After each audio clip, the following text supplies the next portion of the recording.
the city streets, we began to feel the fire. We rise like tall buildings as the chemicals they take us higher. The night's young, it has just begun. As she puts... Evet sevgili arkadaşlar, bugün sizleri Dominikan Cumhuriyeti'ne götürmek istiyorum. Oraya gittiğimizde zaten eklenmediğim bir tarihle karşılaştım. Çünkü biz oraya tatil için gitmiştik. Ufak tefek tarihlerini de öğrenmeye çalışıyorduk. Fakat Christoph Kolombus'un anıt mezarına rastladık orada. Öğrendik ve hemen Christoph Kolombus'un Amerika'yı keşfeden adamın anıt mezarını da ziyaret ettik. Şimdi programın hemen başında Christoph Kolombus'un hayatını çok kısaca anlatacağım size. Ve ondan sonra Dominik Cumhuriyeti'nin güzel gece hayatını, şehirlerini, müziklerini ve güzel kumsallarını sizlere göstereceğim. Gerçekten görülmesi gereken bir yer. Özellikle tatil için sizlere tavsiye ediyorum ve aynı zamanda çok güvenli bir ülke, bunu da bilmenizi istiyorum.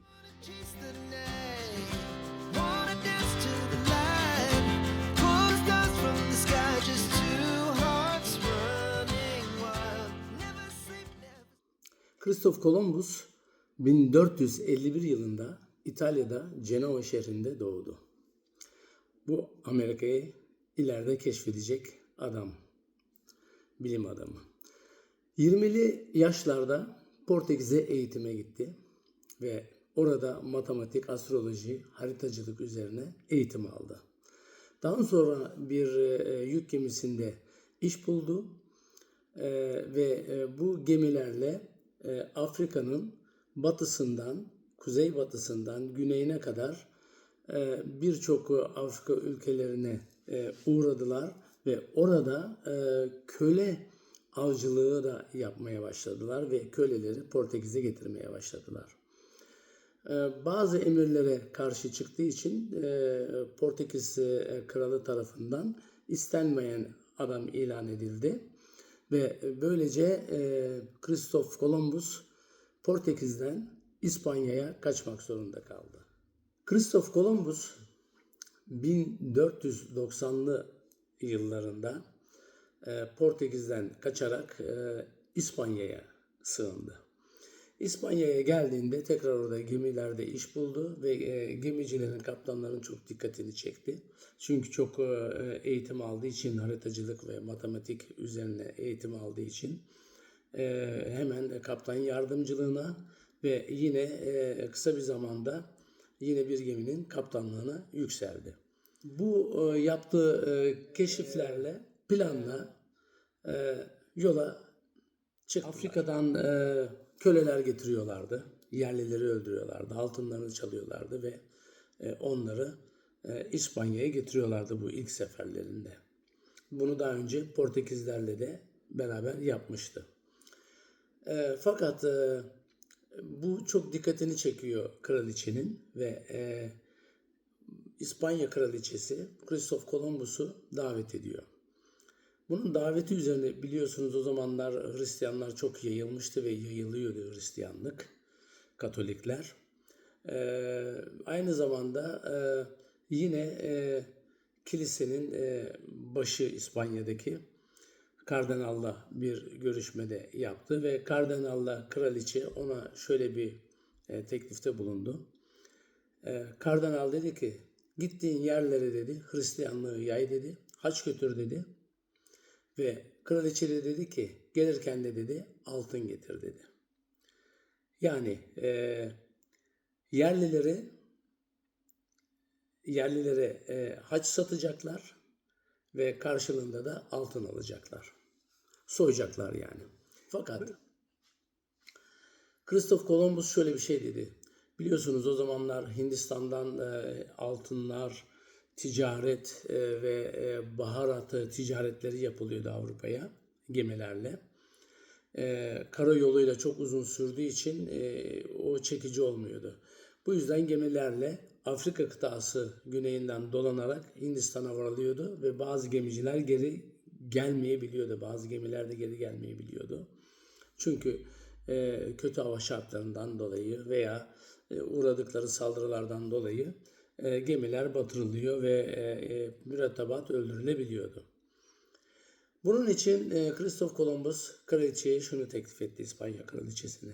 Dedi ki, ben hep batıya gitsem dedi, inanın dedi, Hindistan'a varacağım dedi. Hiçbir zorlukla karşılaşmadan dedi, hep batıya gideceğiz, dünya yuvarlak ya dedi.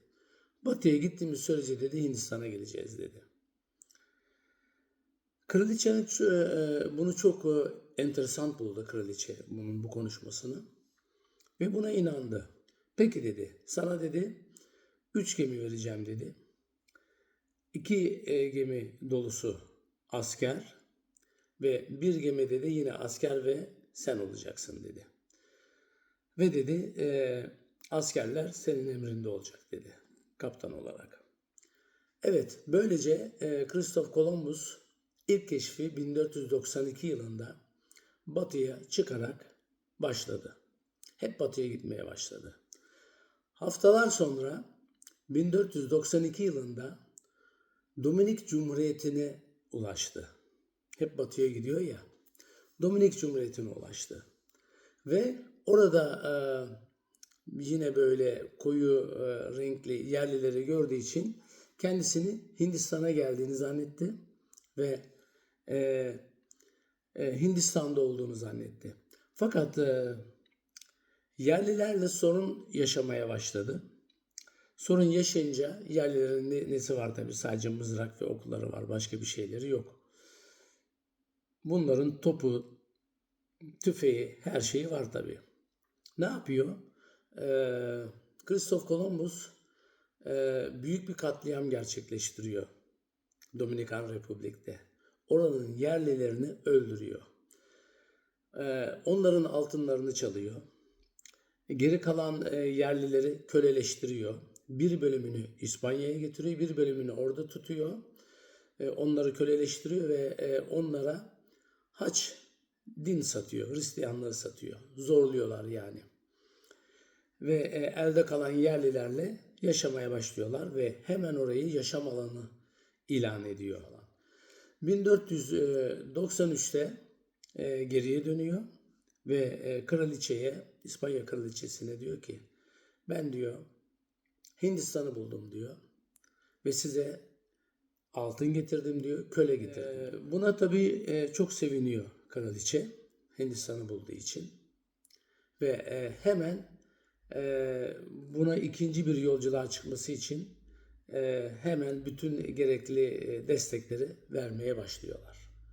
Christoph Columbus 3 gemiyle tekrar batıya yola çıkıyor ve bu sefer Küba'ya ulaşıyor.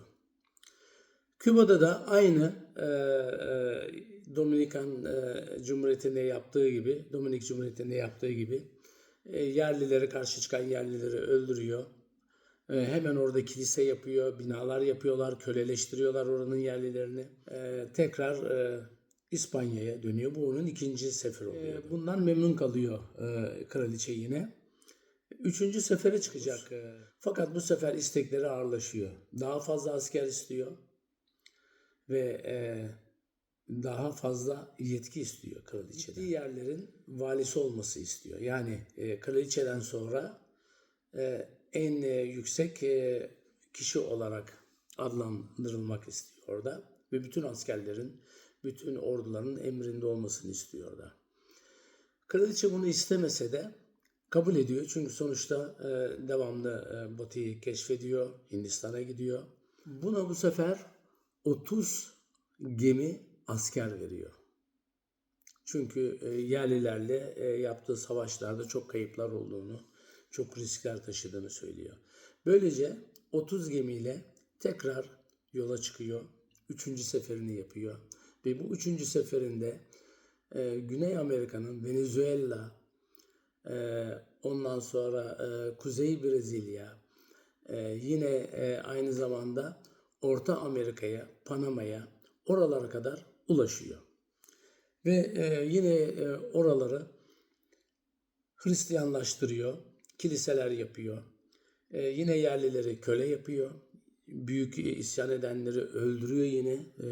Büyük köyler kurmaya başlıyor ki bu köyler ileride biliyorsunuz şehir haline geldi bugünümüzde. Ve uzun bir süre kalıyor orada. Fakat bu kadar kalabalık bir orduyla ve gemilerle büyük sorunlar yaşamaya başlıyor. Hastalıklar yaşıyorlar, bulaşıcı hastalıklar yaşıyorlar ve askerlerinin büyük bölümünü hastalıklardan kaybediyor. Geri dönerken de fırtınaya yakalanıyorlar ve yine gemilerin büyük bölümü fırtınada batıyor. Kendisi sağ salim İspanya'ya ulaşıyor. Fakat bu sefer İspanya kraliçesi çok hoşnutsuz. Çünkü altın yüklü gemiler batmış. Yeni köleler yok, batmış. Bu kendisini zor bir iki gemiyle İspanya'ya atmış tabii. Fakat keşfettiği şeyleri anlatıyor, yeni yerleri, neler yaşadıklarını anlatıyor. Bu sefer aynı zamanda yine kendi gemisinden bazı insanlar, Kristof Kolombus'u sevmeyen insanlar kraliçeye ulaşıyorlar ve diyorlar ki biz Hindistan'ı hiçbir zaman keşfetmedik. Hindistan bir yalan. Biz Hindistan'a gitmiyoruz. Hindistan'ı hiçbir zaman bulmadık. Fakat böyle yeni yerler icat edildiğini gördük. Yani yeni yerler keşif edildiğini gördük. Ve bu yerlerin kesinlikle Hindistan olmadığını kanısına vardık.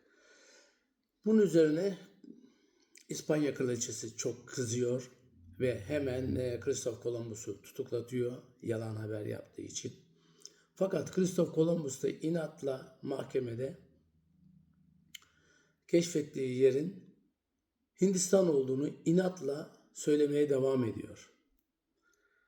Ve bunu bir 3-6 ay süresince bir hapis cezasından sonra kraliçe bunu affediyor ve serbest bırakıyor. Serbest bırakıyor ve Kristof Kolombus tekrar kraliçeye diyor ki bırakın bir sefer daha yapayım diyor. Söz veriyorum diye size diyor altınlarla geleceğim diyor, kölelerle geleceğim diyor ve yeni ülkeler kazandıracağım size. Ona izin veriyor ve 4. seferinde Meksika'ya ulaşıyor Kristof Kolombus. Meksika'ya ulaşıyor ve orada Mayalara katliama başlıyor. Mayaların özü aslında biliyorsunuz Orta Asya'dır. Türklük de vardır onlarda. Mayaları kırıyor. Oradaki diğer yerli gruplarla da savaşlar yapıyor. Onları Hristiyanlaştırmaya çalışıyor. İspanyol dilini öğretmeye çalışıyor. İspanyol köyleri kuruyor ve aynı zamanda yine altınlarını, her şeylerini alarak tekrar İspanya'ya dönüyor. Bu 1502 yılında oluyor. Ve böylece Kristof Kolombus ilerleyen zamanlarda İspanya'da 5. keşfi rüyası olsa da 5. keşfe bir türlü çıkamıyor. Hastalıklar peşini bırakmıyor. Ve 1506 yılında İspanya'da ölüyor. İspanya'da ölmesi üzerine Kristof Kolombus'un kardeşi, hep onunla beraber sefere çıkan kardeşi, Kolombus'un bir isteği vardı diyor. Kendisinin diyor Dominikan Republik ilk keşfettiği adaya gömülmesi, mezarının oraya taşınması diye istekte bulunuyor ve İspanya kraliçesi bunun isteğini yerine getiriyor ve 1506 yılların sonlarında Kolombus Dominikan Republik Cumhuriyeti'ne gönderiliyor ölüsü ve aynı zamanda orada ilk yaptığı kilisenin bahçesine gömülüyor Dominikan Republik Cumhuriyeti'nde. As we shout from the top, we're gonna be hearts running wild.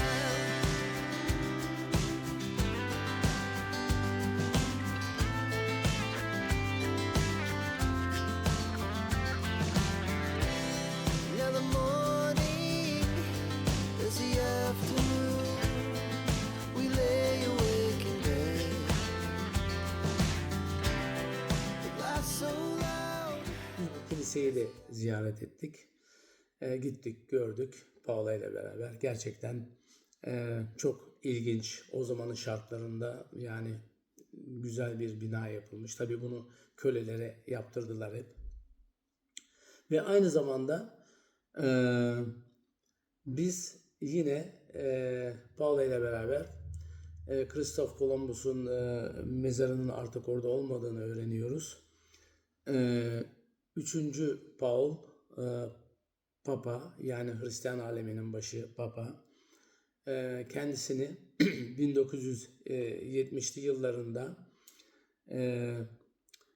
ödüllendirmek için Christoph Columbus'un mezarına anıt mezar yapacağız diyor ve Santo Domingo, Dominikan Republik Cumhuriyeti'nin en yüksek tepesine, Santo Domingo, Dominikan Republik'in biliyorsunuz başkenti, en yüksek tepesine böylece anıt mezar yaptırıyorlar.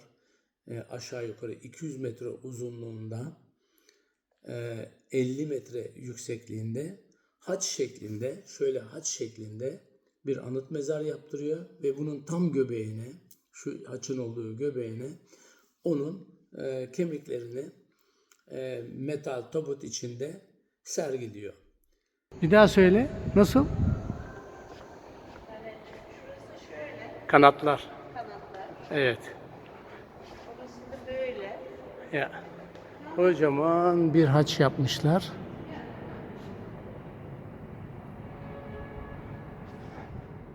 Kocaman bir haç yukarıdan bakıldığı zaman kocaman bir haç. Gördüğünüz gibi sol taraf ve sağ taraf. Tam haçın merkezine Christoph Kolomb'un anıtı ve mezarını koymuşlar. Böylece keşif ettiği bütün ülkelerin anahtarlarını, tabi bunları sembol olarak yapmışlar, kutular halinde yapılan resimler ve anlatılan tarih olarak bu anıt mezarında yer alıyor. Gerçekten çok ilginç. Bunu da size anlatmak istedim. Çok değişik bir anıt mezar. Çok insan ürperiyor. Aslına bakarsanız Amerika'yı keşfeden adam değil. Aslında Karabik adalarındaki, Amerika'daki yerlileri yok eden, milyonlarca yerliyi öldüren bir katil aslında. Kendisi Hristiyan bir katil. Bunu da buradan tekrar sizlere bilmeniz gerektiğini anlatıyorum ve Christoph Columbus aynı zamanda ölene kadar kendisinin Hindistan'ı keşfettiğini inandırmış ve kendi inanarak yine öyle ölmüş. We're gonna do it all again. We wanna chase the night, wanna dance to the light. Pull stars from the sky, just two hearts running wild. Never sleep, never stop, as we shout from the top. We're gonna be. We're gonna be.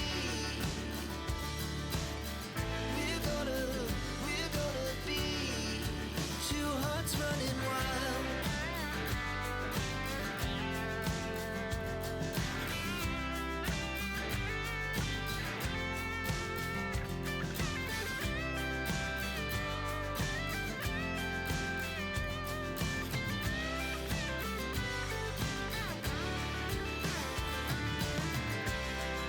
The moonlight, summer sky, it was the best we ever had.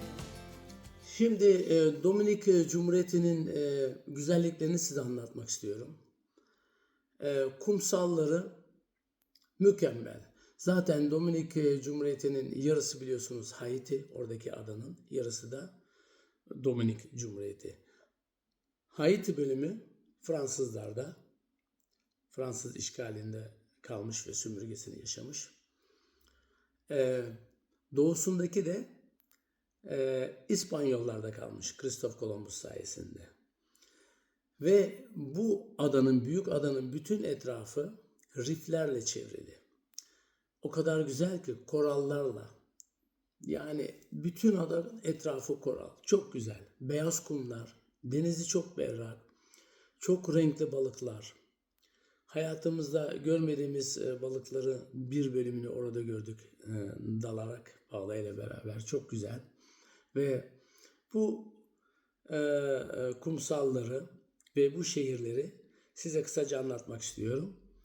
Şehir merkezi, Dominikan'daki şehir merkezi öncelikle Santo Domingo'yu anlatayım. Santo Domingo aynı Küba'daki gibi. Sokaklar, müzik eğlencesi, insanlar dans ediyorlar kendi kendilerine. Müzikler çalıyorlar. Gece geç vakitlere kadar devam ediyor bu. İnsanlar o kadar neşeli, o kadar eğlenceli ki.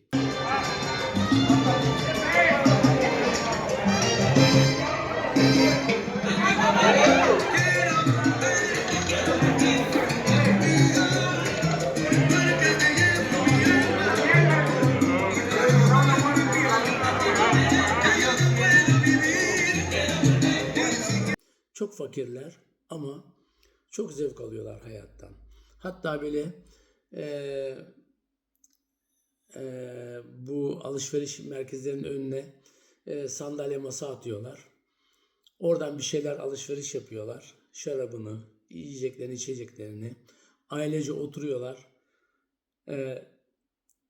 Müzik boksu da getiriyorlar. Açıyorlar. Hem dans ediyorlar hem yemek yiyorlar. Yani bunu da yapıyorlar. Aynı zamanda da çok müziğe düşkünler. Dansa ve müziğe düşkünler. Ve onların da geliri yine şeker kamışı, kakao, kahve ve birçok Kübalı göç ettiği için Dominikan Republik Cumhuriyeti'ne oraya da çok Kübalı pro ticaretini getirmişler ve bu prolarda büyük bir gelir kaynağı olmuş Dominik Cumhuriyeti. Dominik'te çok zor şartlar altında yarışmacılarımız birbirleriyle içine girecekler. Ama ödül olarak nefis Domino's pizza alacaklar. Yanında buz gibi kola. Tabii ki ben şimdi denemek zorundayım.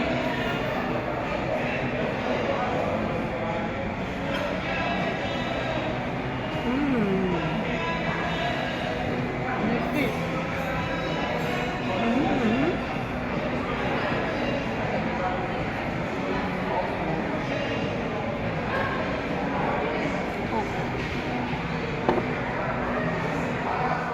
Evet, sırada Dominik Cumhuriyeti'nin gece hayatı, diskoları, eğlenceleri, otelleri ve kumsalları.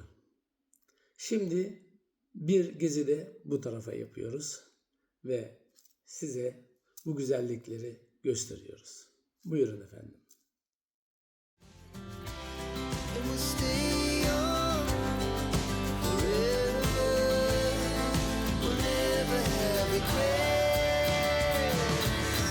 We wanna chase the night, wanna dance to the light, pull the stars from the sky, just two hearts running wild. Never sleep, never stop, as we shot from the top. We're gonna be two hearts running wild. We're gonna be. José, Jocho, ¿qué lo que? ¿Cómo estás? Muchos saludos, mira quién me encontré. ¡Oh! Muchos saludos, Isai. Take care. Nice to see you. Hey, thank you for the hi. Gracias por los saludos.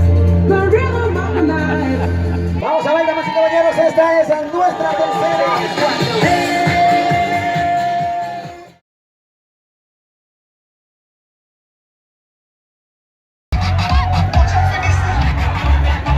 You're like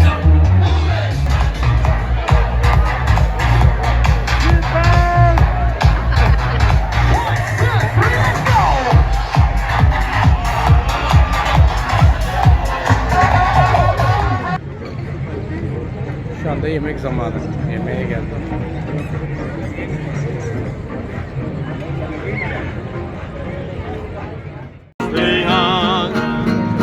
Te llevo en la mano, corazón, y ahí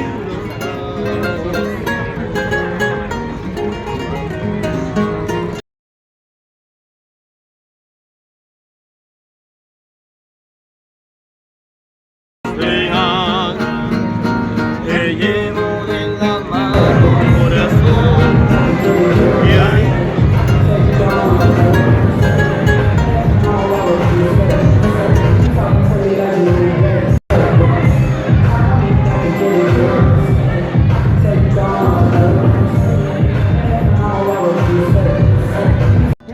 Y si por ti me muero, feliz me voy pa'l cielo. Y yo sin ti, la vida no la quiero. Y si por ti me muero, feliz me voy pa'l cielo.